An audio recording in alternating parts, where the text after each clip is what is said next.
Baby message huwa ħafna iżjed milli ġaset nagħtu messaġġ il-baby li jisu l-lum ħataraf kif ix-xewqat u l-bżonijiet tat-tarbija through il-baby's gestures, body language, the baby's voice, the different type of cries. Messaġġ lill-babies inkunu qed ngħinu biex il-gastrointestinal system inħeġġuha biex taħdem iktar aħjar. Colic relief routine tikkonsisti f'massage strokes u yoga postures adattati għal baby ovvjament. Okay. Biex ngħinu innaqsu l-colic within 2 weeks.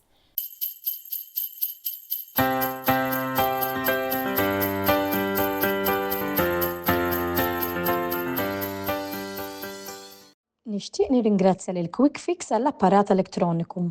Illum fuq kelmiet ma' Bambinelli għandna magħna lil Danika Bilokka, grazzi tal-ilqajk l-istedina tiegħi. Danika hija midwife u l-founder ta' Blooming Mamas. Tajdilna ftit fuq Blooming Mamas? Mela pratikament Blooming Mamas kont wara li gradwajt kont ħadd kors barra minn Malta, Londra, xina minn dejjem kont jogħġobni ħafna l-complementary therapies. Għax nemmen li dawn il-natural therapies ħajjinu n-nisa tqal kemm waqt il-pregnancy u anke postpartum to deal with certain discomforts li ġib magħha l-pregnancy u anke l-postpartum b'mod naturali. Bħal aromatherapy massage, hypnobirthing biex tgħin lil-lom iżżomm kalma u control kemm mind and body. U wkoll baby massage u min-naħa l-oħra ħajoffri ċertu relief ta' discomforts komuni lit-tarbija fin-neonatal period. Ullum dak kan iddiskutu il-baby massage.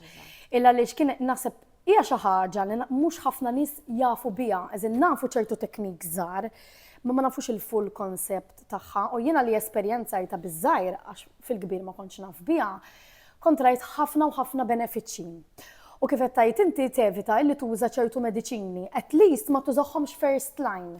L-ewwel ħaġa li ħa nipprova b'xi ħaġa naturali. U mbagħad jekk ma naħdmux immorru għall-options ta' wara. Il-baby massage. X'inhu huwa l-baby massage? Meta ngħidu baby massage jekk forsi f'moħħna jiġina xi spa. Well, baby massage huwa ħafna iżjed milli ġaset nagħtu messaġġ il-baby. Imma prattikament huwa tip ta' workshop fejn nlaqgħu ommijiet, il-grupp ikun vera żgħar, forsi maximum ta' 5-6 mothers. U il-mothers jitalmu kif jagħmlu messaġġ il-baby. U x'benefiċċju għandu meta nagħtu baby massage it-tarbija tagħna? Mela prattikament baby massage il-benefiċċji huma ħafna. Jiena nħobb naqsamhom f'kategoriji differenti. U nemmen li kull kategorija għandha l-importanza tagħha. L-ewwel nett nafu li baby massage jinkludi kull element li ħajinkoraġġi il-bonding process bejn il-ġenitur u t-tarbija. Għax ovvjament hemm close bodily interaction, eye-to-eye contact, and the sense of positive touch li hija importanti ħafna.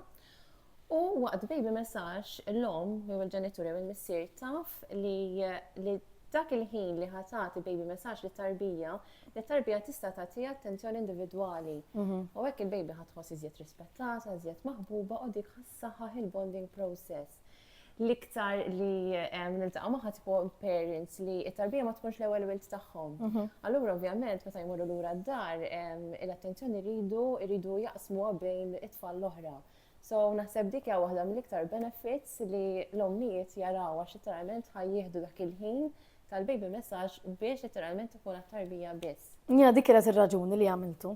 Għax ma stajtx insib ħin li nifoka fuq iż-żgħir għax ikun riqet jew kwiet nagħmel xi ħaġa biex jiġi l-kbir ma jkollix ħafna workload tad-dar li mbagħad jisni ma ntieħx l-attenzjoni.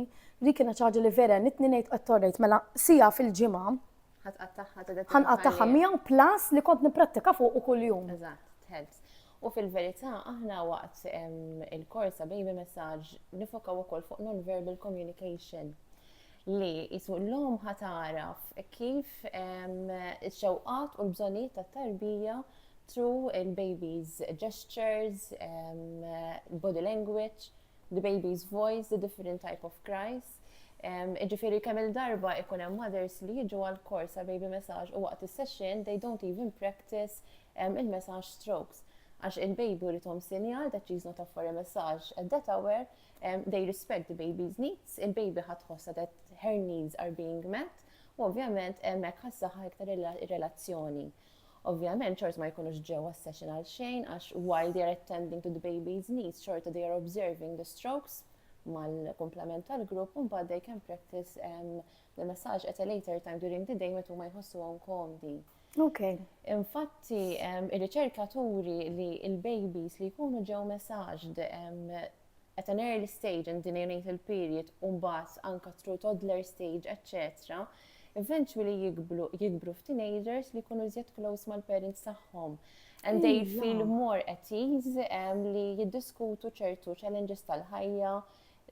Ġifieri l-dik hija importanti ħafna. Ġifieri il-bond li tingħaqad meta il-baby ikun massaged ħatibqa' tirrifletti anke kif ara xi trust inbena. Eżatt, ikun hemm relationship iktar b'saħħitha. Issa apparti il-bond u li il-relationship tissoda, ħatejna l-affarijiet oħra, nsemmu l-iktar problemi li għaddu minnhom ġenituri li jkollhom tarbija ġdida, per eżempju, jikbu bil-lejl, jikbu x'inti tfaħħom per eżempju fil-prem għax ikunu joqgħdu fuqek, il-gas, il-constipation, meta l-babies ma jkunux jistgħu jippurgaw, ħajjejn. Le, definitely, kif qed ngħidu, ġifieri il-baby massage jistimula wkoll is-sistemi kollha tal-ġisem. Kemm is-circulatory system, respiratory system, id-digestive system li jkunu kollha għadhom immature. So aħna ħanejnu meta qed nagħmluhom massage, we are helping the system to start functioning better. Kont nistimulaw ukoll il-nervous system, il-muscular system, ovvjament il-babies jikbru b'rata maġla. So dawn xi tip ta' soreness fil-muscles ħajkollhom. So jista' jkun li dik tkun ir-raġuni li huma jikbu bil-lejl. So massage ħaddejnhom to soothe the muscle tension. Semmejt l-kolik. Kolik ovvjament huwa topic għalih, so we can discuss a lot about it.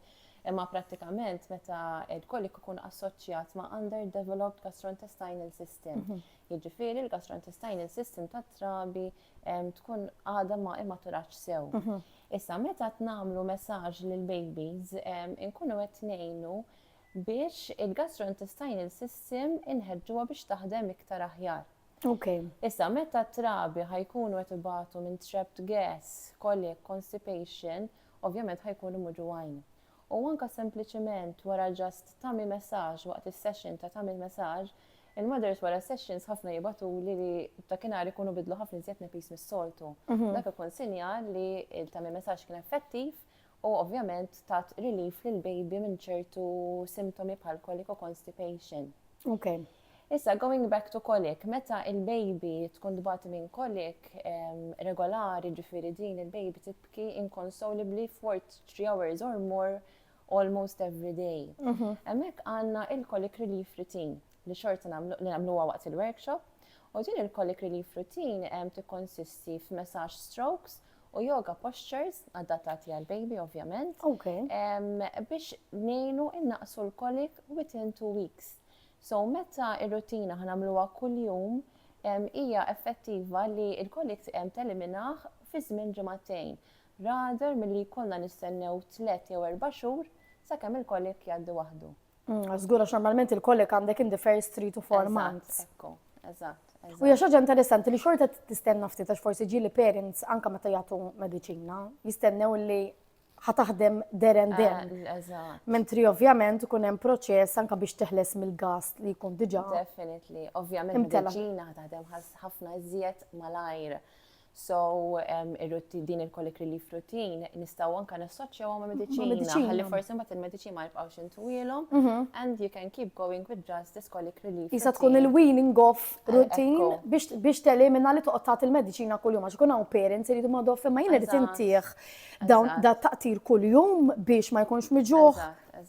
U naħseb tevita wkoll li toqgħod biddel il-formula għax kien hawn min jipprova jbiddel il-formula. You can try it out bħala first line kif għedna l-ewwel, imbagħad obviously have to go step by step, ikellmu pediatrician if need be, għax imbagħad ovvjament ikun hemm l-stages differenti. U żgur dan ħafna drabi jaħdem, imma ovvjament ikun hemm instances fejn jkollhom bżonn some extra help. Jiena l-constipation kontrajt improvement kbir għaliex jiena li jmulluk kienu kważi opposites tista' tgħid li jimkien qisu papra jieħu botil u titbiddillu n-nepi mill-ewwel. Luke kien għalkemm kien breastfed xorta, ġili kien jagħmel li 5 days ma jagħmilx, u ovvjament jiena moħħa kien ikun splodut wara li kelli lil-liem għax bla ma trid meta jkun hemm tnejsek tikkumpara ċirkustanzi. U kont nispiċċa noqgħod nagħmillu dik l-enema tal-għasel biex jagħmel nix nara li għaddew 3 ijiem u ma m'għamilx kont ngħid imma miskin dan. Ħajkun skondu. U bil-baby massage kont ġibtlu r-rutina li jagħmel darba kuljum at least. Le, it is quite effective, it is effective. U taraħħa minn kolom li tatik il-feedback tagħha. Naħseb it-tagħmel messaġġ huwa l-iktar ħaġa fil-baby massage kollu li huwa li żjed effettiv meta nitlu biex to relieve the discomforts of constipation, colic, etc. U semmejt l-ewwel jekk jorqdu iktar il-babies. Ħajaffettwa li ħajorqdu iżjed, raġuni li meta nagħmlu messaġġ bħala adulti waqt messaġġ we are relaxing. Eżatt. Jiġifieri il-babies ħannaqsulhom il-livell ta' stress hormones, il-cortisol u l-adrenalina, imma fl-istess ħin qed inżidulhom il-calming hormones bħal oxytocin. U dan ħajjejnhom biex jinexxielhom jikkalmaw lilhom infushom aħjar, so it is self-soothing. U in turn they're going to sleep better. So fil-verità tkun ta' benefit tal-parents ukoll. Żgur, illa għaliex il-babies naħseb jridu nifhmu wkoll illi huma jkollhom ċertu stress li aħna ma nkunux qed narawh, huma ovvjament joħorġuh bħala biki għax ma jafux jitkellmu għadhom.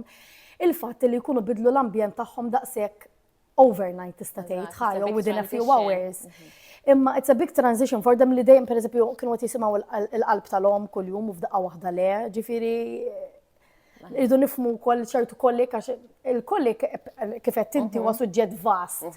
Ġieli ma tkunx ġejja just gastrointestinali meta darba qrajt fuqha jista' tkun isa psychological colic il-fatt li jkunu separaw minn malhom u qegħdin jibku għax mhux qed iħossuhom bħalma kienu qabel, mhux qed iħossuhom safe bħalma kienu qabel. Ħossu dik il-comfort. U fil-verità baby messaġġ ħatejn biex dik il-comfort tista' terġa' tinbena extrauterine in an extrauterine environment fil-verità. Jiena kien jani biex nikkalma jiena wkoll, believe it or not. Għax waqt li inti tagħmel messaġġ il-baby, it's a type of mindfulness għalik ukoll. So you are also increasing your oxytocin level, your positive hormone levels. Leħe ħatejnek inti biex tkun iżjed kalma u tħossok iżjed pożittiva wkoll. Iva. Tħossok li qed tagħmel xi ħaġa tajba lill-baby. Jiena kien ħossa xi kultant baby messaġġ inħossu is the first type of love from mom to child, with the positive touch, ovvjament. Eżatt. U anka id-diski illi kont ġili tibatinna u kont uża waqt is-session, it-tifel at some point tandra. Li ġili anka pereżempju mal-ġurnata meta forsi kienu kun iżjed fassi jew ħabba teething jew whatever the case. Xin kont nitfalu dak il-prayer for a child, darba kont battina wieħed, kien mill-ewwel jarfu. U d-diska biss kienet tgħinu jikkalma. Ovvjament xorta kont nerfa u hekk, imma kienet qisha tgħinu biex jikkalma ftit sakemm jiena nkun nista' nattendi miegħu. Għanejlek, żid iżġu wkoll f'hypnobirthing because the type of music it will act as a type of an anchor. Li inti il-baby għaf li meta ħna t-namlu messaġ fuqat il-workshop għandu relaxing environment, għandu l-ħin tiegħek, għandu divided attention u hemm dik id-diska fil-background. U żgur m'hemmx Florislava pereżempju, għaf li ħadd irrilassa magħha. Eżatt, id-diska ħatejnu jikkalma u jħossu ovvjament iżjed aħjar għax jaf li inti qiegħda hemm biex tattendih. Nistrara naqra ta' wkoll kif jibdew jagħmlu 1+1 ta' kollox għalkemm ikunu vera żgħar.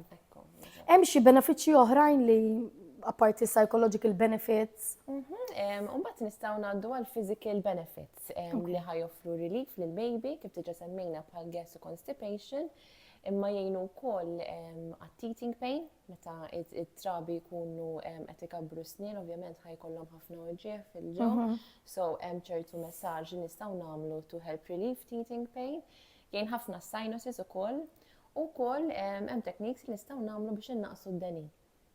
All right, okay. U hemm xi techniques nek niftakar tajjeb ta' chest. Eżatt. Li jgħinu ħabba meta jkun hemm xi sola u xek jew. Sola u ħruq ta' stonku. Okay. Li meta jkollhom ħafna acids. All right, ġifieri għalhekk hemm affarijiet li tista' tgħin. Hemm xi tekniċi partikolari illi għandhom jużaw il-ġenituri u forsi oħrajn li għandhom jevitaw għaliex jekk jużaw dik it-teknika ħajamlu iktar ħsara milli ġid. Mela jiena nirrekomanda ħafna li l-mothers jiffollow jew it-techniques l-strokes nkun għamilna waqt is-sessions. Ir-raġuni li kull stroke ikun fiha l-benefit tagħha. Ġifieri hemm strokes li meta eżempju meta we stimulate the lymph nodes u ħansaħħu l-immunity l-immune system tal-baby. Strokes oħra to help soothe the muscle tension. Jew inkella to encourage the blood circulation. Ġifieri dawk huma kollha strokes tajbin that they can do. Pero there is really no right or wrong way to do them. Ġifieri they can go ahead and do them as they wish.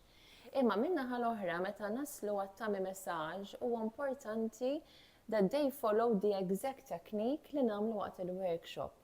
Għax jekk immorru, jekk ħanamlu messaġġ in the opposite direction ta' kif imorru l-intestines, ovvjament ħanigravaw il-constipation, ħanigravaw il-colic, il-trapped gas, il-trapped wind, u ovvjament il-babies ħajkunu iżjed muġuwajn. Alright, ġifieri meta hemm movimenti partikolari mażżaq li tittamilhom clockwise. U infatti ħafna nies jenfasizzaw li ġili anke meta tmur għand tabib u il-pedjatra u jgħidek pereżempju messaġġi għalhom madwar żaq huma importanti li clockwise. Dejjem minha clockwise direction. Meta ħatamela anti-clockwise, veru ħatigrava s-sitwazzjoni ġifieri mhijiex miet din. No, għax inti qed immorru the opposite direction ta' kif qed jimxu l-intestines. So wisna ħanerġgħu nibagħtu il-bowels lura. Alright, ġifieri se qed tibagħthom alright. Qed tibagħthom fit one way. Flok qed tibagħthom biex joħorġu l-barra. Ovvjament il-colic ħajżid, il-gas, il-trapped gas ħajkun iżjed diffiċli biex for the baby to release. So żgur x'aħna rridu mmexxuh biex ovvjament jgħaddi bħala bassu bisa biex ngħidu il-kelma pulita. Issa bħala meta nagħmlu l-baby massage, hemm xi żjud partikolari li jridu jintużaw u forsi oħrajn li jridu jiġu evitati kemm ħabba l-età tat-tarbija u kemm ħabba il-ġilda delikata tal-baby. Ara, idealment l-oil li nużaw waqt baby massage ikun vegetable oil. Idealment ikun organic. Jien nħobb nuża l-iktar il-coconut oil għax huwa assoċjat ma' l-inqas oil li forsi ħajati allergies lil-baby. Pero any other type of organic vegetable oil would do bħal sunflower seed oil, grape seed oil, avocado oil, olive oil. So whatever li l-om tosta komda tuża. Ir-raġuni li nużaw da bit-tip ta' oil ewwel nett hija għax peress li huma organic ikunu mimlijin minerali u vitamini li ħajjejnu jsaħħu l-ġilda tal-baby u jnaqsu r-riskju ta' inflammation fil-ġilda. Alright. Peress li l-ġilda tal-baby tkun għadha sensittiva ħafna. Issa, u kemm jista' jkun ma nużawx oils li jkun fihom ċertu frieħa magħhom. First of all, il-liver tal-baby ikun għadu immatur. So mhux ideali li nintroduċu aromatherapy oils u frieħa. Okay. Però apparti minn hekk huwa tajjeb li biex inħeġġu l-bonding process ikun hemm ir-riħa naturali tal-om u r-riħa naturali tal-baby biex ir-relazzjoni tagħhom tkompli tissaħħaħ. Ħalli ma jkunx hemm dik ir-riħa ta' fieħa and it will mask the natural smell, natural scent tal-om. Alright, fil-fatt essential oils, correct me if I'm wrong, jidir li ma jistgħux jintużaw taħt is-sentejn. Forsi inqas minn sentejn, imma for the first couple of months, idealment we avoid as much as possible minħabba li l-liver ikun għadu immatur. Ġifieri anke Levin għax ovvjament kulħadd jaf naħseb li Lavender ħajkalma. Idealment ma nużawx. U bħala almond oil, għax l-almond oil huwa naturali, però it has quite a bit of a strong smell. Pero it's still natural, so I would prefer li nużaw almond oil rather nużaw oil li jkun fihom dik ir-riħa qawwija tgħidrawin tal-babies, ir-riħa tfuq. Alright, jiġifieri baby oils li huma ħanejdu hekk marketed għal babies, jekk ikollhom riħa qawwija mhumiex ideali għax ovvjament ma jkunux organic. Ekku. U speaking of organic fil-verità, inti l-baby wara l-messaġġ taf li ġieli jdaħlu jdejhom f'ħalqhom, saqajhom f'ħalqhom. So, jekk il-baby qed iddaħħal idej f'ħalq wara l-messaġġ, aħna moħħna misrieħ li peress li vegetable oil huwa edible, the baby is not ingesting any harmful substances. Oh, żgur. Dik tagħmel sens għax ovvjament aħna nimmessaġġjaw is-swaba u kollox. U milli ma qed tista' tibda timmessaġġja t-tarbija. Hemm xi tista' mitwelid dirett. There's no limits. Meta l-om tħossha komda li tibda tagħmel messaġġ il-baby, tista' tibda anke mill-ewwel ġurnata ta' twelid. Istra. Eżatt, ovvjament ħatibda with simple gentle strokes. Ovvjament ara this sense of powerful touch hija fundamentali għat-trabi. So iżjed kemm ħatibda kmin il-baby li ħajaċċettaħħa u iżjed ħatkun ta' benefiċċju. Tajjeb. Issa, meta jattendu l-workshop, I would recommend li ġu jisom from the 3rd week onwards. Okay. Ħalli l-baby jkun iżjed forsi jista' jkun kapaċi jaċċetta the sense of touch u il-cord stamp tkun waqgħat ħalli nkun nistgħu nagħmlu default ta' messaġġ.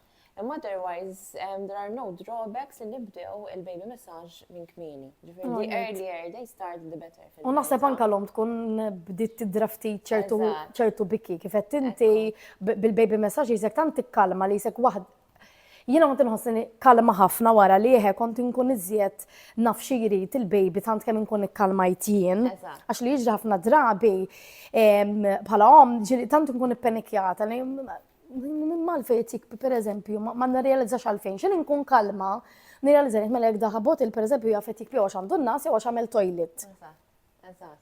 Għara, meta fil-baby massage din għaddu ħafna kif taf li when we attend to the baby's needs, jek il-baby jett jibki għandu nepina difa, ħafid, sinjal li forsi li jett jibki mux for the physical needs, imma for his emotional needs. So, most probably kol ma jkollu bżon l-om to cuddle, to comfort him, to hold him, just to be there, to be present. So fil-verità, kif taf baby massage, it's more about dealing with this non-verbal communication rather mill il-massage strokes themselves. Għax massage strokes issa you can just observe, follow the booklet and you can practice at home. Eżatt. Ma fil-verità, it-tips li jkun hemm li inti ħatitgħallem iktar fuq il-baby tiegħek. Dawk ovvjament ħajkunu iżjed utli għal-qoddim. U meta jmorru d-dar? Wara li jkunu għamlu l-kors, fiex il-liżiet illi tirrekomanda li l-aħjar isir ir-rutina tal-baby massage? Fem, jiddependi skont ir-rutina tal-ġenitur u tal-tarbija, ġifieri min ikun iħobb jibda jagħmel messaġġ eżatt kif il-baby biex jisek tibda on a good note. Okay. Min iħobb jinaf jagħmel activity during the day. U l-iktar komuni naħseb tkun jew qabel banju, jew wara l-banju, jew qabel mal-baby jorqod. Okay. Li naħlulhom dik that extra energy, ħalli ma til-baby ovvjament jorqod iżjed komdu. Tranquill, eżatt. Jiena kont nużaħ wara l-banju pereżempju. Eżatt. Issir bħala type of activity, ma fil-verità tista' tiddeċidilhom meta hi l-aħjar għalija u l-baby ovvjament. Ekkom. Mela, u jista' jsir nimmaġina kuljum. U ankażiet per eżempju minn darba kuljum? There is no limit fil-verità. Ideally, ssir minn tal-inqas darba kuljum. Ovvjament, jekk ma jkollokx ċans biex tagħmel full body massage, tista' jiena nħobb ngħidilhom to pinpoint massage stroke minn kull body part, ħalli jsek tagħmel your own abbreviated full body massage. All right. So jekk inti kull m'għandek ċans on the day hija 5 minutes, 10 minutes, ħatamel that short abbreviated full body massage. Imma a little bit of massage is better than no massage at all. U tajjeb li daħlu apparti minn rutina ta' kuljum. Ħalli isa żgur ikun hemm ħin fil-ġurnata li nafu li l-baby ħajrċievi massage. Mhux essaġġ għall-massage innifsu, imma kif qed ngħidu daw il-benefits kollha tal-massage, ir-riċerka wkoll turi li babies li jiġu massaged routinely taffettwahom direttament fis-stat emozjonali tagħhom u jikbru f'adulti li ħajkunu iżjed loving, iżjed caring, they will be more able to build healthier relationships with others. Ġifieri huwa tajjeb li l-messaġġ jibqgħu jagħmluh mhux just baby stage, anke meta l-baby tkun toddler u tibqa' tikber u right. Ġifieri tista' tibqa' sediment li t-tifel jew it-tifla tkun għadha taċċettaħ. Ekku, yes, ovvjament ħanbidlu ċertu strokes, il-diski li nagħmlu waqt il-rhymes nagħmlu waqt il-baby massage mhux ħanagħmlu l-istess, għax ovvjament kif il-baby tikber in-knees are going to change. Okay. Imma ikun hemm min eżempju anke jsu jagħmel xi tip ta' role play waqt massage tipo they enough baking a pizza on the baby's on the toddler's back. They make it as a type of activity. Imma still ikun hemm that sense of positive touch, which is very powerful. All right. Ġudi mhix xi ħaġa pereżempju ħan ideal fejn ngħidu jiena ġejt b'mindset illi l-iżjed li ħanużah biex ngħin it-tifel alkolik. Mhux xi ħaġa li għandha tieqaf once li solvit il-problema tal-kolik. Għax inti ħadkompli saħħa relationship. Iżjed kemm ħajkun hemm bond bejn the child and the mom or the father, ovvjament iżjed ħatkun ta' benefit kif il-baby jikber, għax il-baby, it-tifel ħajħossu iżjed komdu biex jikkomunika mal-ġenituri. U dik ovvjament isolvi ħafna mill-problemi ta' teenagers, eccetera. Meta ovvjament ħajaffaċċjaw ċertu problemi fil-ħajja, ħajħossuhom iżjed komdi biex imorru jiddiskutu jikkomunikaw mal-ġenituri tagħhom. Għax ikun hemm mistrina l-element ta' trust, security.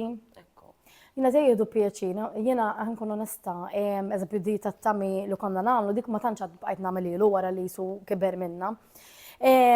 Però jieħdu gost u vera jqumu kif tgħid inti iżjed loving u iżjed kalmi, meta qed nagħmilhom l-strokes ma' darhom. X'inhu qumu speċjalment on Saturday meta ma nqumux bil-ġen u l-ħadd. Għanna l-għom naqas strokes, u din telqu fuq is-sodda. U jibqaw vera jqumu ktar loving u ktar kalmi, ġifiri, għammetti u mux ġejem namililom, imma vera taffetwa. U li eventually it's a bit of impossible tibqa tamila kull-jum. Pero, eżat, ġili kunna manka ġast wara, ġili għast tindunaw li tkun qed tagħmlu l-messaġġ, forsi anka wara banju intom tagħmlu l-olju mhux terajzer. Eżat, dik mostly. Hemm sense of positive touch, u dik ħad tagħmel effett, xorta tagħmel differenza. Imma the more you do it, fil-verità, the better, iktar ħajjistaħħu l-benefiċċji ta' baby tal-messaġġ. Imma kif ngħidu n-needs eventually ħajinbidlu. Ġifieri naf kif it-toddler tikber mhux ħatibqa' tgħidlu baby messaġġ, ħatgħidlu naf superhero messaġġ, superwoman messaġġ. Is to make it more interesting għat-tifel jew it-tifla.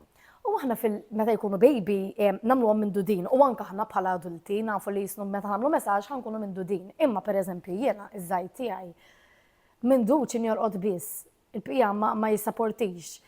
Il-baby messaġġ jista' jsir il-baby messaġġ jew superhero messaġġ. Xorta jiġi jgħod bħanejdu hekk bħala suiting messaġġ jekk ikun bil-wif għaw waqt pereżempju wara li xuttajtu fil-bank. Anke bħal meta eżempju il-babies jibdew crawling. Ikun diffiċli biex il-baby ħoqgħod in a fixed position. U żgur għax imbagħad jibda jdur. Ekku, so just massage il-parts li jiġuk close to you mill-ewwel tipo, ġifieri there's no need to follow exactly how the full routine. Eżatt. So kif qed l-ewwel, a little bit of massage is better than no massage at all. It's all about the element of the powerful touch, the positive touch. Okay, ġvinna fjek illum qegħdin fis-sodda u għandna tu minn is-ċans li minħal messaġġ naqas qajhom is-swaba. All right. Eżatt, forsi jkun hemm xi rhymes li huma jħobbu. Dik ir-rhymes vera, dik apparti d-diski, anke r-rhymes tiegħi iktar li kienu jħobbu tnejn li huma ġilit il-kbir waqt li kont nagħmel iż-żgħir kien jgħidli għamilili mami dik tal-fingers, this little piggy. Meta bil-wobbi li jħobbu ħafna. Eżatt. It's a fun way to interact magħhom ukoll. U jitalmu għax mbagħad jisa qed jibda jirrepeti warajk. Fil-qatna ħafna mill-punti fuq il-baby messaġġ, ma nafx hekk hemm xi ħaġa oħra xi nżidu, ma naħseb tkellimna. Fem, eżatt, I mean ovvjament huwa topic vast ukoll, ġifieri hemm ħafna affarijiet iżjed ċitejt li nagħmlu waqt il-workshops ukoll, imma mostly I mean it's a good brief. U forsi għal min ħajsaqsim. Waqt il-workshops li toffri inti toffri il-workshops tal-baby messaġġ, ikun rridu jġibu xi affarijiet partikolari? Le, no need, fil-verità jiena minfusa mal baby u forsi biex ibidilhom in-napi, ħalib. Is-sessions ikunu very relaxed sessions kif taf. Ġifieri kif għedna l-ewwel jekk il-baby qed juri sinjali li jrid jixrob għandu bżonn ibiddel nappy change, m'għandux abtit messaġġ dak il-ħin. It's fine, it's all about the baby. The babies are going to be directing the flow of the class. Okay. Skont il-baby tiegħek, ovvjament, we have to go on with the strokes mal-komplement tal-grupp. Imma billi tkun qed biddel nappy, tkun qed breastfeeding jew bottle feeding, and you just observe the strokes. Xorta sa tmur id-dar u mbagħad and you practice them to what you're convenient meta l-baby jħossu komdu wkoll. Din, pereżempju, jekk tagħmlu wara li jkun xorob. Dik noqdu attenti idealment, speċjalment it-tami messaġġ ħalli wara nevitaw li l-baby forsi jħossu xi naqra imdardar, etc. Għalli naqas nagħtu ċans 20 minutes qabel ma nagħmlu il-messaġġ wara l-feed. Tajjeb, alright. U jekk ikun ngħidu pereżempju ġie xi ħadd u raqadlu l-baby fil-karozza u baqa' rieqed, xorta tista' tagħmlu l-messaġġ? Ara, idealment il-babies meta ikunu qegħdin reqdin, ikunu qegħdin jistorjaw ħafna informazzjoni, it's all about brain development ukoll. Jiġifieri meta jkunu reqdin, idealment ma nqajmuhomx, imbagħad xi nequmu naraw if they are ready for a massage. Imma jekk ikunu reqdin, il-mother tista' tiffollowja l-massage strokes mal-kumplament tal-grupp, u mbagħad xi nequm il-baby tistgħu tkompli with the rest. Alright, ġifieri eħed, għax di xi ħaġa jiena nsejta qatt ma ġrat li immeħed, ġifieri jekk xi ħadd pereżempju il-baby jinserta ħajjinnepjalu dak il-ħin xorta jiġi.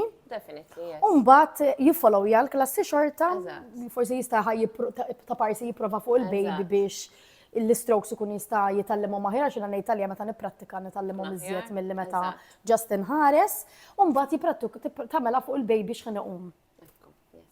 Tajjeb. Grazzi ħafna Danika tal-li kont magħna, tal-li l-istedina tiegħi u tal-informazzjoni li għaddejtilna. Thank you, Inti, thank you.